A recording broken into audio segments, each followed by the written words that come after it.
जरा मेरा मेकअप अच्छे से कर दो अंजलि, आज शादी में जाना है। हाँ चाची, आप चिंता मत करो, हम तीनों बहनें मिलकर आपका बहुत अच्छे से मेकअप करेंगी। ये बोलकर अंजलि अपनी दोनों बहनों के साथ मिलकर उस औरत का मेकअप करती है। उसके बाद वो औरत अपने आप को आईने में देखती है तो उसके होश उड़ जाते हैं। खुश होकर वो अंजलि के हाथ में 500 रुपए दे देती है। अंजलि, माधुरी और अनुराधा तीनों बहनें हैं। तीनों बिलासपुर नाम के एक गांव में अपने माता पिता के साथ रहती हैं। वो लोग बहुत गरीब हैं, इसीलिए तीनों बहनें मिलकर गांव की औरतों को सजाने का काम करती हैं। ये काम करते करते उन तीनों को इस काम से प्यार हो जाता है। वो तीनों इस काम में माहिर हो जाती हैं। इसीलिए गांव की औरतें सजने के लिए इन तीनों बहनों को ही हमेशा बुलाती हैं। इसी तरह अंजलि का घर चलता है। मगर अंजलि के पिता मोतीलाल तीनों बेटियों की शादी को लेकर बहुत चिंतित हैं। वो अपनी पत्नी बिमला से कहते हैं, बिमला, मुझे तो बस एक ही चिंता सताती है कि इन तीनों की शादी कैसे होगी। हाँ जी, मैं भी हमेशा यही सोचती रहती हूँ।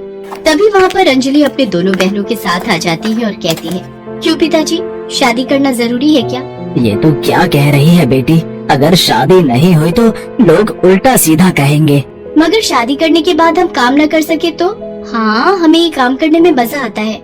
अरे बेटी, शादी के बाद काम करने की क्या जरूरत है? तुम लोग बस घर संभालना सीखो, काम तो तुम लोगों के पति करेंगे ना। मगर माँ, कोई अगर मगर नहीं, शादी तो करनी ही होगी। अगर जरूरत पड़े तो मैं इस घर को गिरवी रखकर तुम लोगों की शादी करवाऊंगा। तीनों बहनें चुप हो जाती हैं। अगले ही दिन उन लोगों के लिए रिश्ता आता है। शहर में कौशल्या नाम की एक औरत रहती है। उसके 3 बेटे हैं, राजीव, राघव और राहुल। कौशल्या अपने तीनों बेटों की शादी के लिए लड़कियां ढूंढ रही है। अंजलि, माधुरी और अनुराधा की तस्वीरें देखकर कौशल्या अपने बेटों की शादी के लिए हाँ कर देती है और साथ ही साथ दहेज में 3 लाख रुपए भी मांगती है। मोतीलाल अपना घर गिरवी रख देता है और राजीव, राघव और राहुल के साथ अंजलि, माधुरी और अनुराधा की शादी हो जाती है। तीनों बहनें ससुराल चली जाती हैं। ससुराल पहुंचते ही कौशल्या सारे नियम कानून बताने लगती है। ध्यान से सुनो, इस घर के कुछ नियम हैं। तुम लोगों को सुबह 4 बजे उठना पड़ेगा और उठकर घर का सारा काम करना पड़ेगा। अनुराधा कहती है, माँ जी, सुबह 4 बजे उठना पड़ेगा, मगर मुझे इतनी जल्दी उठने की आदत नहीं है। ये सुनकर कौशल्या गुस्से में चिल्लाकर कहती है, तो आदत डाल लो। इस घर में रहना है तो ये सारे नियम मानने पड़ेंगे, नहीं तो इस घर से निकाल दी जाओगी। नहीं माँ जी, वो छोटी है ना, समझती नहीं है। आप चिंता मत कीजिए, मैं उसे समझा दूंगी। हाँ, ठीक से समझा देना और मैं जब जो बोलूंगी चुपचाप वो करना, समझ गई? जी माँ जी। ठीक है, अब काम पर लग जाओ। तीनों घर के काम में जुट जाती हैं। उधर दूसरी तरफ अंजलि का पति राजीव एक दूसरी लड़की के साथ पार्क में बैठा हुआ है। इस लड़की का नाम पायल है। पायल कहती है, राजीव, ये तुमने बिल्कुल सही नहीं किया। मेरे होते हुए तुमने किसी और से शादी कैसे कर ली? हम भी शादी करेंगे पायल, तुम बस थोड़ा इंतजार करो। मैंने पता किया है, राघव और राहुल की भी गर्लफ्रेंड है, मगर उन दोनों ने भी माँ के कहने पर उन गांव की गवारों से शादी कर ली। हम तीनों मिलकर सोचते हैं कि आगे क्या करना है। ये बोलकर राजीव पायल को समझा देता है, मगर उसे कुछ समझ में नहीं आ रहा है कि वो करे तो क्या करे। इसके बाद कुछ दिन बीत जाते हैं। अंजलि, माधुरी और अनुराधा मन लगाकर घर के काम करती हैं। सुबह से लेकर रात तक वो तीनों बस काम ही करती रहती हैं और छोटी से छोटी गलती के लिए वो कौशल्या से डांट भी खाती रहती हैं। ऐसा हर रोज चलने लगता है, मगर बीच बीच में उन लोगों को ब्यूटी पार्लर का काम करने की बड़ी इच्छा होती है। अंजलि दीदी, एक बार माँ जी से पूछ कर देखो ना, मैं मेकअप करना चाहती हूँ। एक बार बात करो ना दीदी। काम तो मैं भी करना चाहती हूँ बहन। ठीक है, मैं माँ जी से बात करती हूँ। अंजलि जब कौशल्या से काम करने की इजाजत मांगती है तब कौशल्या गुस्सा होकर कहती है, तुम्हारी हिम्मत कैसे हुई ऐसी अनाप शनाप बात करने की? इस घर की बहुएं कभी बाहर काम नहीं करती और कभी ये सब मत बोलना। अंजलि समझ जाती है कि काम करने की इजाजत तो कभी नहीं मिलेगी। उसी शाम को कौशल्या बाहर कहीं जाती है। घर पर बस अंजलि, माधुरी और अनुराधा है। तभी उनकी पड़ोसन जानकी चाची वहाँ पर आती है। क्या बात है जानकी चाची, अभी तो माँ जी नहीं है, आप बैठिए, माँ जी अभी आ जाएंगी। अरे देखो ना अंजलि, क्या मुसीबत है, यहाँ एक भी अच्छा ब्यूटी पार्लर नहीं है। एक था, आज वो भी बंद है। मुझे शादी में जाना है, अब मैं कैसे सजूंगी? ये सुनते ही तीनों के दिमाग में एक आइडिया आता है। चाची, असल में हम लोगों को ब्यूटी पार्लर का काम आता है, हम लोग गांव में करते थे। आप चाहे तो हम आपका मेकअप कर सकती हैं। ये सुनकर जानकी बहुत खुश होती है और राजी हो जाती है। अंजलि, माधुरी और अनुराधा मिलकर जानकी का मेकअप बहुत अच्छे से करती हैं। जानकी चाची इतनी खुश होती हैं कि तीनों को 3000 रुपए दे देती हैं। ये लो, तुम लोगों ने मेरा हुलिया ही बदल डाला। यहाँ किसी को ऐसा मेकअप करना नहीं आता।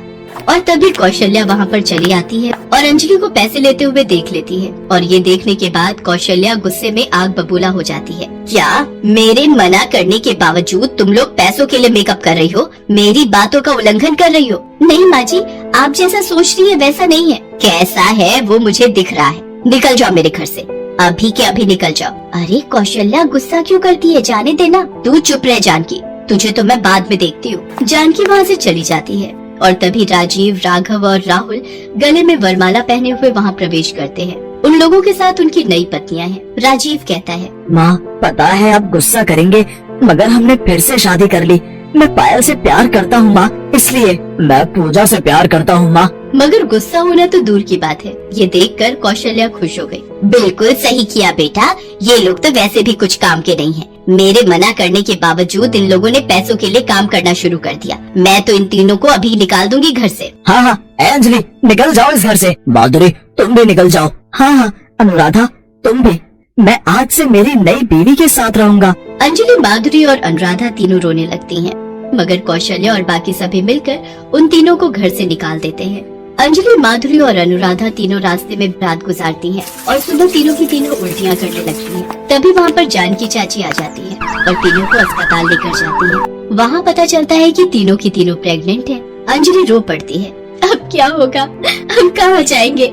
हमारे पेट में बच्चा है, उसे हम कैसे जिंदा रखेंगे? अंजलि, तुम लोग मेरी बेटियों के जैसी हो। मैं तुम लोगों की मदद करूंगी। तुम तीनों मेरे घर में मेरे साथ रहोगी और मैं घर के बाहर एक ब्यूटी पार्लर खोल दूंगी। तुम लोग वहाँ काम करना। देखना, औरतों और लड़कियों की लाइन लग जाएगी। तीनों को सहारा मिलता है। वो तीनों जानकी चाची के घर रहने लगते हैं। घर के बाहर पार्लर भी खुल जाता है और तीनों वहाँ काम करने लगती हैं। जानकी चाची ने सही कहा था, यहाँ अच्छा ब्यूटी पार्लर नहीं है। इसीलिए तीनों बहनों के पार्लर में धीरे धीरे भीड़ बढ़ती जाती है। तीनों बहनें मन लगाकर काम करती हैं और बहुत सारे पैसे कमा लेती हैं। इसी तरह वो तीनों इलाके में फेमस हो जाती हैं। सभी तीनों से प्यार करने लगते हैं। ऐसे उन लोगों के पास बहुत पैसा आ जाता है। उधर कौशल्या के घर में परेशानियां शुरू हो जाती हैं। तीनों नई बहू में बहुत खर्चा करते हैं। ऐसे धीरे धीरे उनके सारे पैसे खत्म होने लगते हैं। वो लोग घर का कुछ काम भी नहीं करती हैं। इसीलिए राजीव, राघव और राहुल ऑफिस भी लेट पहुंचने लगते हैं और इसी वजह से तीनों की नौकरी भी चली जाती है। वो लोग कंगाल हो जाते हैं। छी राजीव, तुम्हारे पास तो अभी पैसे भी नहीं है। मैं किसी भिखारी के साथ नहीं रह सकती। मैं जा रही हूँ। पायल घर छोड़कर चली जाती है और साथ ही साथ बाकी दोनों बहुएं भी। तब कौशल्या कहती है, बेटा चल अंजलि के पास चलते हैं। सुना है वो तीनों बहुत कमा रही हैं। चल उन तीनों को वापस लाते हैं। कौशल्या और उसके तीनों बेटे अंजलि के पास जाते हैं। अंजलि अपनी दोनों बहनों के साथ ब्यूटी पार्लर में काम कर रही थी। सब सुनकर अंजलि कहती है, हम नहीं जाएंगे वापस। नहीं जाएगी मतलब? मैं तेरा पति हूँ और मैं तेरी सास। अगर बात नहीं मानी तो मैं मार मार के तुम तीनों को यहीं दफन कर दूंगी। तभी इलाके की सारी औरतें वहाँ पर चली आती हैं। जानकी भी चली आती है। ए कौशल्या, इन लोगों को हाथ मत लगाना। इन लोगों को जब घर से निकाल दिया था तब नहीं याद आया था कि ये लोग तेरी बहुएं हैं। सभी पकड़ लो इन चारों को। अभी पुलिस आती ही होगी। पुलिस आती है और उन चारों को गिरफ्तार करके ले जाती है। उन लोगों को आजीवन कारावास की सजा मिलती है। तीनों बहनों को इंसाफ मिलता है। कुछ महीनों बाद तीनों की गोद में एक हंसता खेलता बच्चा आता है। ब्यूटी पार्लर के जरिए वो लोग बहुत अमीर हो जाती हैं और ऐसे ही सभी खुशी खुशी जीवन बिताने लगती हैं।